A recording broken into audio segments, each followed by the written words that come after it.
હું popular સ્વીટકેર private limited ફરજ બજાવું છું અને અમારા પોપ્યુલર સ્વીટકેર પ્રાઇવેટ લિમિટેડ બાજુમાં આવેલી સાર્પ પેટ્રોકેમ કંપનીમાં સવારે અર્લી મોર્નિંગ 5 વાગ્યાના દાયરામાં ત્યાંથી કેમિકલ લીકેજ થયો અને એનો જે સ્મેલ અને ધુમાડો છે અમારે ત્યાં આવ્યા અને અમારા કામદારોને આંખોમાં બળતરા થવા લાગ્યા અને શ્વાસ લેવામાં તકલીફ થવા લાગી છે અને આવો કિસ્સો વારંવાર અવારનવાર પેટ્રોકેમિકલમાં બન્યા કરે છે સાર્પ પેટ્રોકેમિકલમાંથી અને અમે એમના સ્ટાફને કોન્ટેક્ટ કરવાની કોશિશ કરી પણ એમને કોઈ સારો જવાબ આપ્યો નથી અને અમને આ વાતને દબાવવાની કોશિશ કરી રહ્યા છે।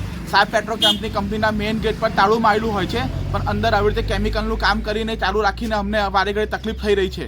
તો અમને રિક્વેસ્ટ છે કે આનો વારે ઘડી આનો નિકાલ કરવામાં આવે અને અમારા માણસના સ્વાસ્થ્ય એનું કાળજી રાખવા માટે એ લોકો એમને વસ્તુને પ્રોપર કરે। સાર્પ પેટ્રોલિયમના માલિકને જાણ કરતા તેઓએ શું જવાબ આપ્યો?